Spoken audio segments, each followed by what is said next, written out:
Eu acordei naquela manhã com um chute na cama e quando eu abri o olho tinha um cano de metralhadora a menos de um palmo do meu nariz. Tinha um mulato mal encarado segurando a metralhadora, dizendo coisas que eu não me lembro, mas eram coisas agressivas, para que eu me trocasse. Eu tirei o pijama e vesti a roupa do dia anterior. Eu ficaria muitos dias com essa roupa, com essa mesma roupa. A mesma meia, a mesma cueca, a mesma camisa, a mesma calça. Fui levado para a sala, onde já estavam outros, sala do apartamento, né, onde eu morava, onde já estavam os meus outros amigos que moravam lá. A gente morava num apartamento aí na rua Jaguaribe, aqui perto. Era uma república. E fomos enfiados dentro de um camburão e levados para um quartel no Ibirapuera. Nesse quartel havia um galpão grande e depois de passar pela identificação em que eles ficharam a gente, aí eu fui levado para uma sala, era um espaço fechado lá, pequeno, dentro desse no fundo desse galpão. Me mandaram tirar toda a roupa e me penduraram no pau de arara. O pau de arara é uma coisa assim, amarra os seus pulsos, manda você sentar no chão, você põe os dois joelhos juntos entre os braços e eles enfiam um cano passando pela junta dos cotovelos e por trás dos joelhos, e você é pendurado assim. É uma posição extremamente desconfortável.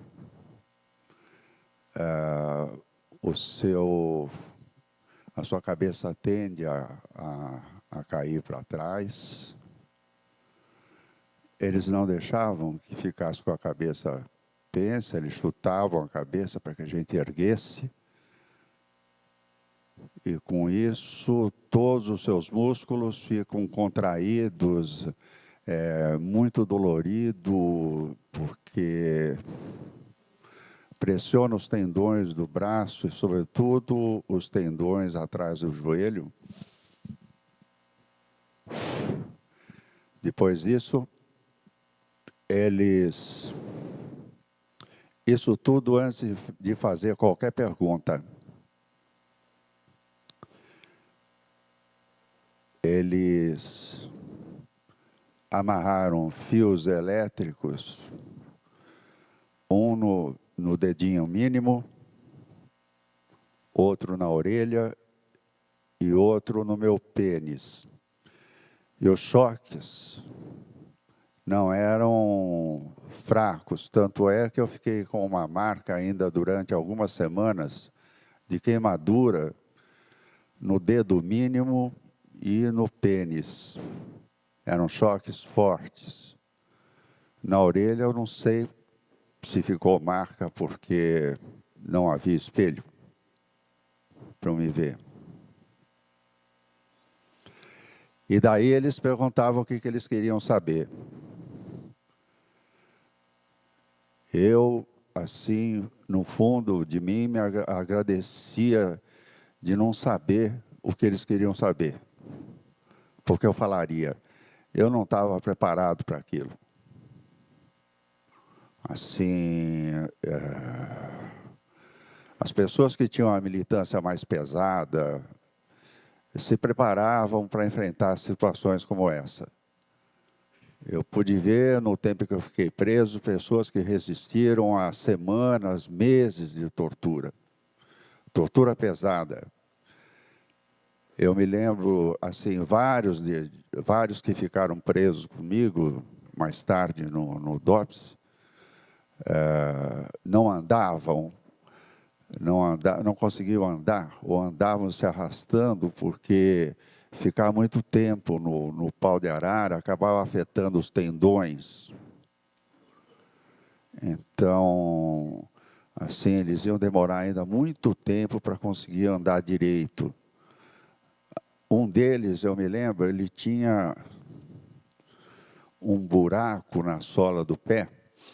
Esse buraco foi feito enquanto ele estava pendurado no pau de arara, além dos choques e do próprio pau de arara, eles ainda davam palmatórios com uma régua na sola do pé, o que é muito dolorido, e isso até sangrar, e depois de sangrar continuavam. Isso durante semanas, né? De tal forma que aquilo acabou infeccionando e eles continuavam, porque eles queriam saber se esse cara ele tinha um comprometimento pesado, né?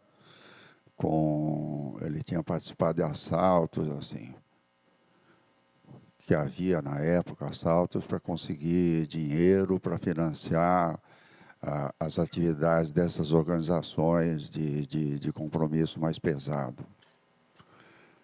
Então, eu vi esse cara com um buraco na sola do pé, nessa época ele já estava cicatrizado.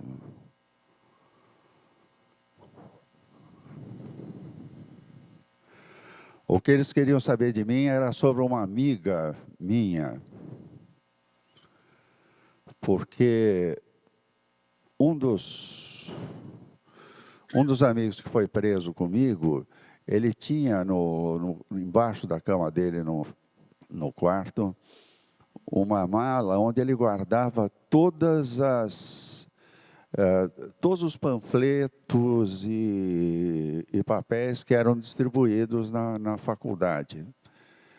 Então, convocação para passeata, ele tinha cartas, tinha documentos de várias facções políticas, porque ele pretendia, ele fazia ciências sociais, era o Castelo, ele fazia ciências sociais, ele pretendia no futuro fazer uma tese sobre a divisão das esquerdas e tal, a qual o Raimundo se referiu aí de passagem, que havia, né? Assim, sobre o que havia de comum e o que havia de diferente. Então, ele guardava, ele pretendia documentar com essa papelada que circulava na faculdade, panfletos e tudo mais. Era uma coisa que qualquer pessoa minimamente informada sobre os movimentos de esquerda perceberia que aquilo não tinha nada em comum. Sei lá, eram coisas muito diferentes, né? De linhas diferentes. Mas aqueles caras eram ignorantes, esses que nos prenderam, e não sabiam disso aí. Então, aí a gente, enquanto estava no Camburão, a gente combinou, assim, porque seria difícil para ele justificar aquilo, né? Combinou que, sei lá, a gente atribuiria aquilo lá como pertencente a uma outra pessoa que já tivesse muito comprometida e que aquilo não ia fazer a menor diferença dizer que era dela. E ele acabou dizendo que era de uma amiga da gente, que eu conhecia. Foi amiga minha do cursinho, eu estudei no cursinho do Grêmio, ainda quando era cursinho do Grêmio, né? Ângela foi minha professora. Foi minha professora de literatura brasileira.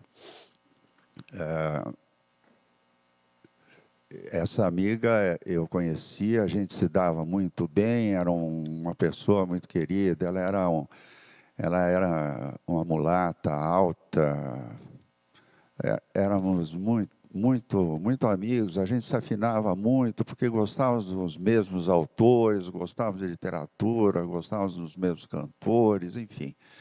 A gente tinha muito em comum. Ela, como eu, vinda do interior, como disse o Josimar, a gente vinha de lá para estudar. Ela, como eu, vindo do interior. Só que ela tinha uma vocação política muito mais forte do que a minha. Eu nunca militei em nenhuma organização política. Ela não.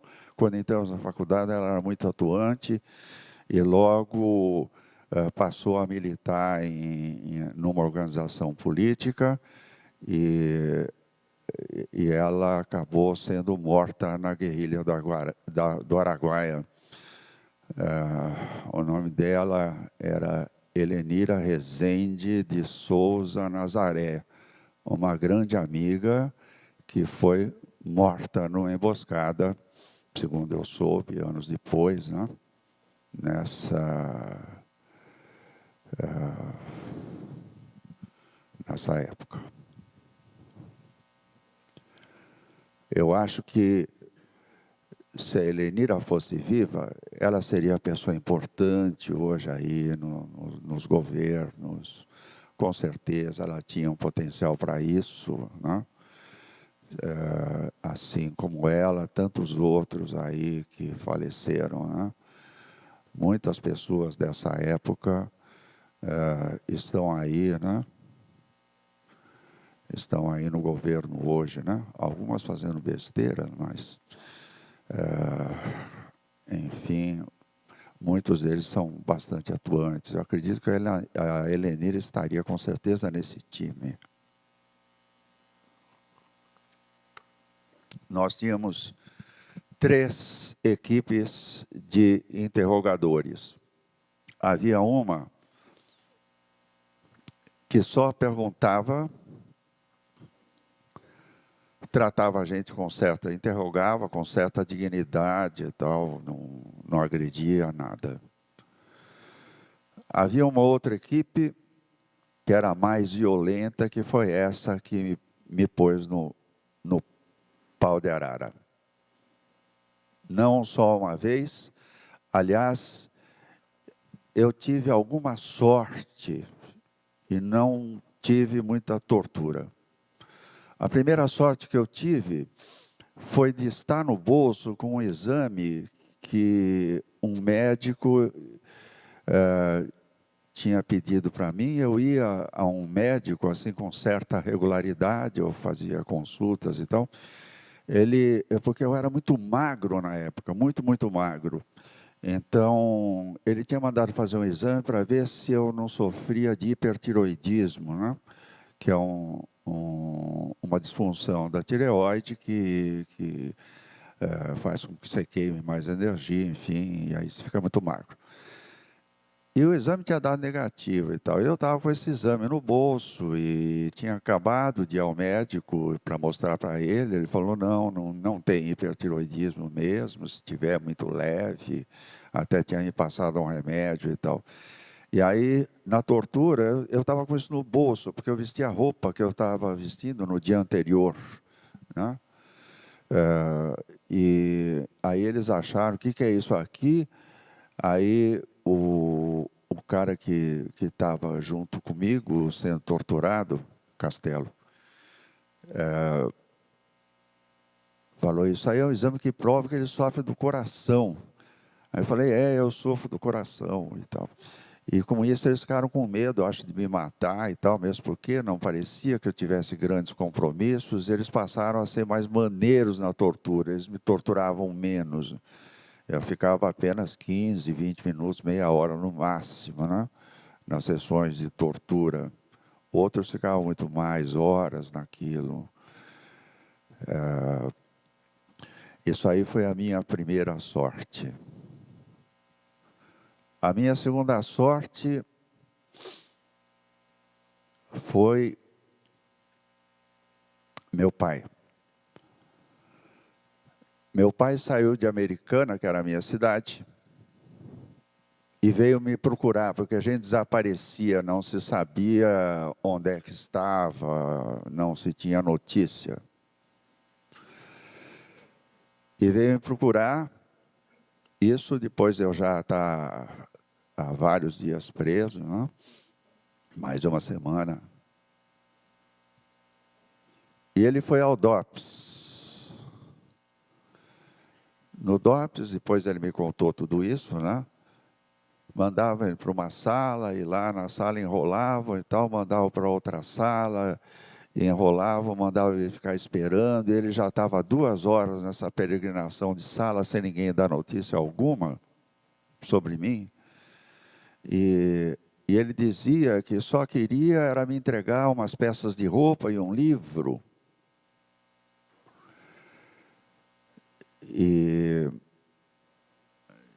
Então, uma hora ele parou um cara no corredor, um sujeito que ia passando, né? E falou: eu só estou querendo achar o meu filho para entregar umas roupas e o livro, ninguém me dá notícia. Aí o sujeito viu o livro.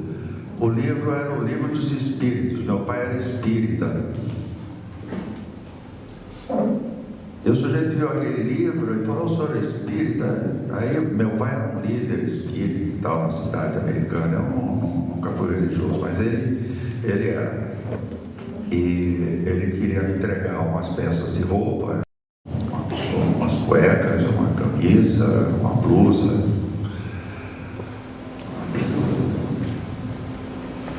E esse sujeito disse para ele: pode deixar que eu entregue. E de fato, dias depois, ele me entregou. Esse sujeito era o pior torturador. Era o cara mais cruel. Era um sujeito que sentia enorme prazer, que se divertia com aquilo. Aí ele falava, não era ele que virava a máquina de choque, né? Esse era o que me chutava a cabeça quando a cabeça pendia para trás. Ele falava para o outro: dá choque mais forte. É engraçado, quando dá choque mais forte, o pinto dele encolhe. E morria de rir. Esse cara, eu me lembro, certa vez, ele entrou na cela, isso ainda lá no quartel, com um chicote, e éramos vários presos lá, fez a gente ficar correndo em círculo. Falou: vocês, animal precisa de exercício, cavalo precisa de exercício. E ficava chicoteando a gente enquanto a gente corria. Isso só para se divertir, não tinha nenhuma função, ele não perguntava nada, ele era um sujeito assim. Esse sujeito, pior deles, meio que me adotou dentro da concepção torta dele. Então, aí ele me dava certas funções, assim, como, por exemplo, certa vez ele foi lá e me chamou, a mim e ao Platão, para a gente ir fazer uma faxina no banheiro deles, banheiro imundo. Por incrível que possa parecer, ficar limpando a merda deles era um raro momento que você saía da cela e fazia alguma coisa. Era um privilégio limpar a bosta deles. Depois eles mandaram a gente limpar a sala de tortura, porque havia sangue respingado na parede. Na noite anterior, eles tinham torturado excessivamente uns caras lá. E havia muito sangue espirrado. Aí eles falavam: é que a gente andou matando muito pernilongo ontem. Então, eu estou contando tudo isso para vocês. Confesso a vocês que é uma coisa difícil para mim. É a primeira vez que eu estou falando claro sobre essas coisas. Durante muitos anos eu me recusava a falar sobre isso, a pensar nisso. Porque quando fala ditadura, é uma coisa abstrata. Eu estou falando para você que é uma coisa concreta, assim, é uma coisa que você perde os direitos. A gente era preso e sumia. Assim, sumia. Quantas pessoas morreram nesse processo? É uma coisa pesada. entendeu? Pesada.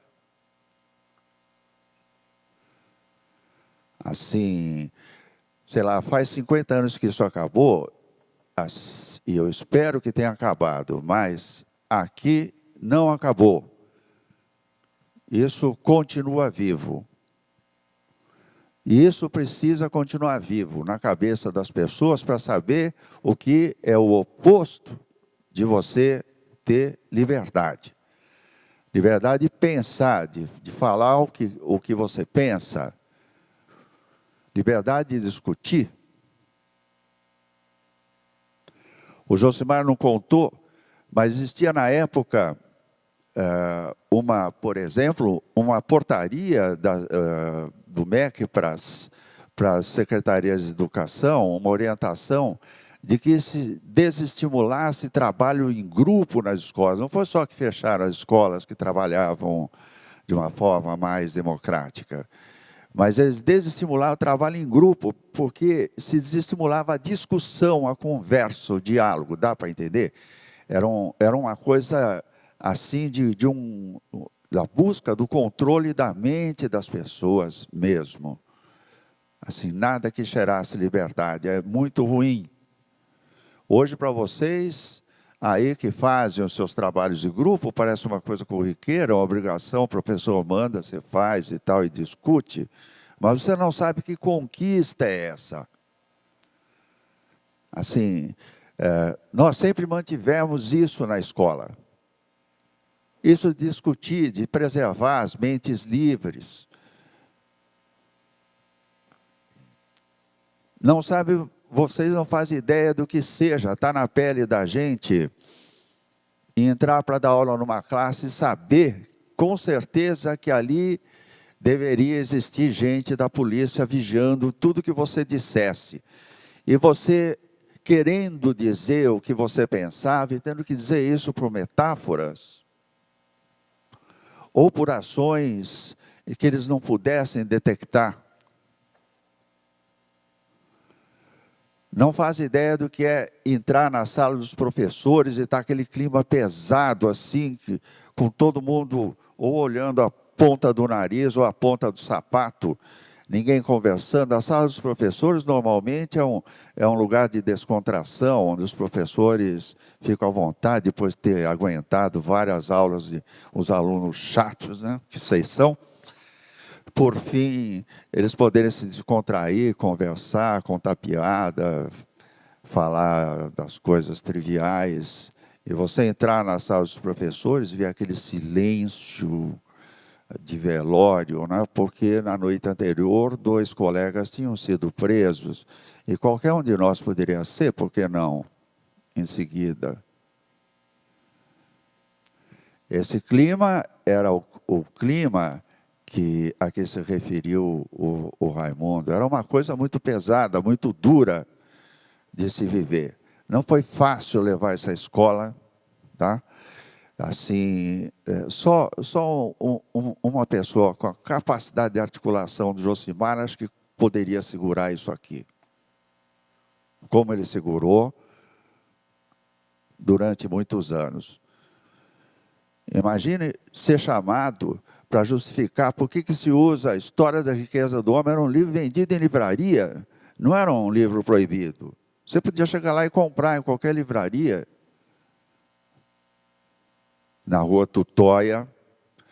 Aliás, foi nessa cadeia que eu tive que lavar o banheiro. Eu e o Platão.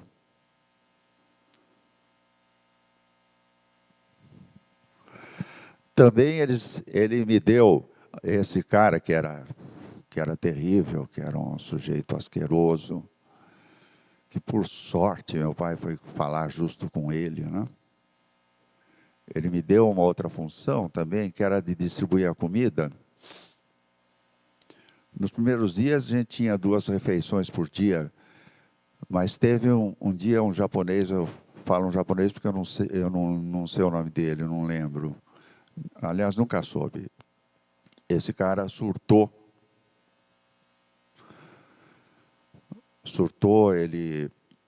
No surto dele, ele enxergava Nossa Senhora dentro da privada, entendeu? ele via Nossa Senhora e rezava ajoelhado na frente da privada, ele surtou feio.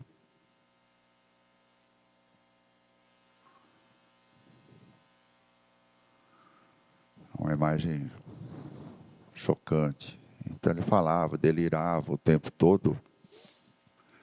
Esse cara, uma madrugada a gente acordou com um cheiro de queimado, porque a gente dormia no chão, né? Nessa cela na Rua Tutóia, ainda o chão era de assoalho, mas lá no Exército, o chão era de cimento e não tinha jornal que a gente tinha nessa segunda prisão. Não dava para deitar no chão, era um setembro frio. Passei muito frio. Talvez por isso eu odeie frio até hoje. Assim. E esse japonês, ele pegou um isqueiro e botou fogo nas folhas de jornal e tal, dentro do surto dele. Então foi aquele auê na cela, porque a gente acordou com aquilo pegando fogo, podendo queimar alguém, né? A gente dormia assim no chão, um ao lado do outro, porque eram 10, 12 pessoas numa sala pequena. Isso aí é o aviso para eu parar?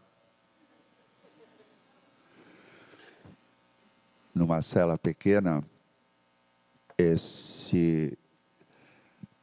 enfim, por conta disso, esse japonês, eu nunca mais ouvi, ele foi colocado numa solitária e, em castigo pelo que ele fez, eles tiraram nossos cigarros,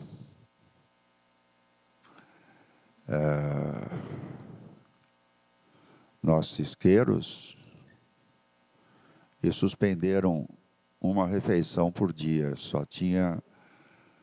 A comida já era muito ruim, né? Dá para vocês imaginarem o que é comida de cadeia. E mesmo assim era uma por dia.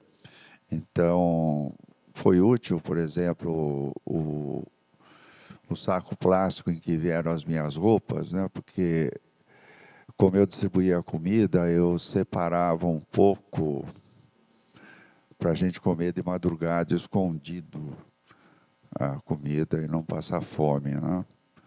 Porque apesar de não ser uma comida de qualidade, né? Nada 5 estrelas, mas era o que a gente tinha para comer. Então a gente guardava aquele repolho cozido, aquela carne de terceira, o que vinha, aquele arroz papa, para comer de madrugada. Fomos muito maltratados. Mas, por fim, eles nos transferiram, assim, nessa época eu me lembro, o nosso sonho era ser transferido para o DOPS. Porque nessa época, até então, a gente estava na mão da OBAN, Operação Bandeirantes. Era uma das coisas de tortura.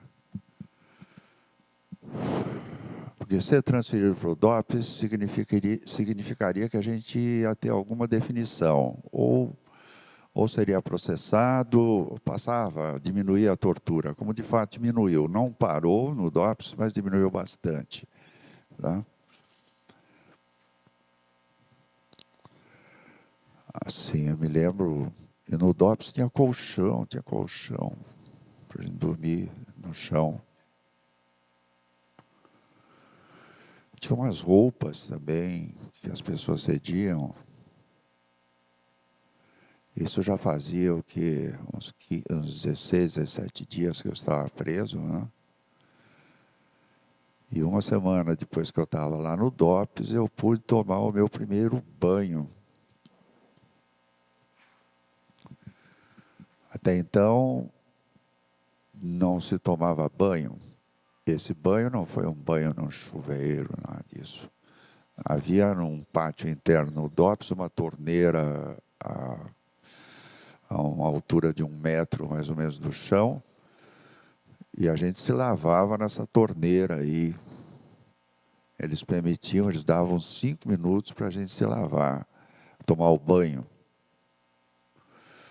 Davam um pedaço de sabão, não sabonete, sabão, pedra, para a gente se lavar. Mas foi o banho que a gente tomou. Não escovávamos os dentes, nada disso. Até que um dia me chamaram, junto com outras pessoas, e um sujeito do DOPS ficava xingando o advogado, esse advogado pentelho e tal. Foi a primeira vez que eu falei, puxa, tem um advogado aqui, né?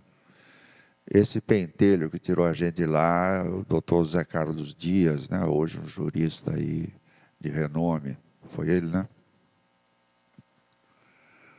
Hoje um jurista de renome, ele livrou a gente.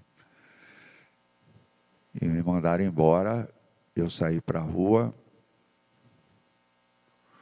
Os meus amigos foram direto para a equipe, eu não queria ir para a equipe. Eu queria ficar sozinho, não queria falar para as pessoas, eu estava me sentindo muito mal. Eu precisava da minha família. Eu procurei o meu irmão. Eu saí do DOPS ali na Luz, né? Meu irmão morava na Paulista, eu fui a pé até lá, porque não tinha dinheiro para pegar uma condução. Fui a pé até a Paulista, tive que esperar meu irmão que estava trabalhando chegar e tal. E só então eu pude tomar um banho, botar uma roupa limpa.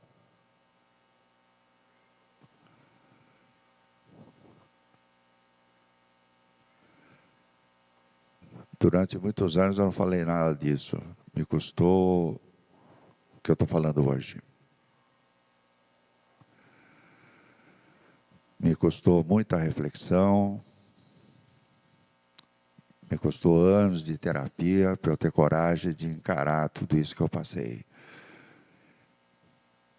Porque era violento. E eu estou falando de mim, que não tinha grandes, eu nunca tive uma militância partidária e tal. Fico imaginando os que tinham mesmo, pelo que passaram. Fala-se de ditadura, isso não é uma coisa abstrata. Recentemente teve aí uma mini marcha com Deus pela família e pela liberdade, tá? Que existia aos montes em 63, 64. Assim, só para avisar, olha, isso não morreu, isso não acabou, isso continua vivo, está aí.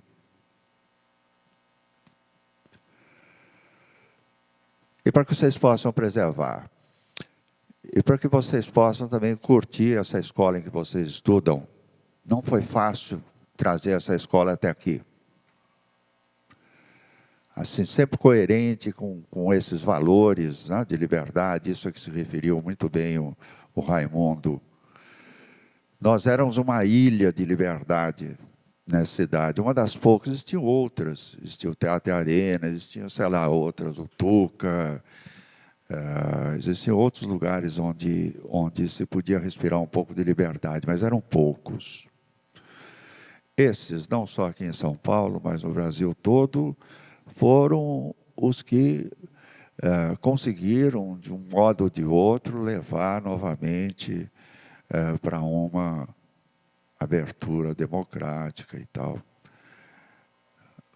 Não acho que temos nada de ideal. Está muito longe do ideal que nós tínhamos quando éramos estudantes nessa época e tal, de que a gente ia mudar o mundo, de que ia ser muito melhor, um mundo igual, onde as pessoas tivessem as mesmas oportunidades e tal. Isso continua sendo uma utopia, né? Que eu particularmente continuo buscando. Sei lá, procuro fazer o que é possível nos limites do meu trabalho, o que todos nós aqui sempre fizemos, né? O que era possível fazer. Então, eu atuava no movimento estudantil, eu fazia parte de um grupo de teatro e eu dava aula. Então, essa minha cabeça solidária, livre e tal, eu procurava levar assim para tudo que eu fazia. E acredito que, como eu, todos os meus amigos que trabalharam na equipe tinham a seu modo esses ideais. Ou seja, a nossa geração foi uma geração muito generosa. Não pensava só em si, né? Não pensava só no seu bem-estar, né? Mas para a gente ser feliz, a gente precisava que os outros também fossem. Uma coisa que transcendesse a gente. Isso impregnava o nosso trabalho, impregnou a equipe o tempo todo. Um sentimento tão forte que passava, inclusive, por cima das diferenças políticas que havia entre nós, porque a esquerda racha muito mais que a direita, entendeu? Racha fácil. Assim, mas aqui, não. Essa escola tem uma história muito bonita.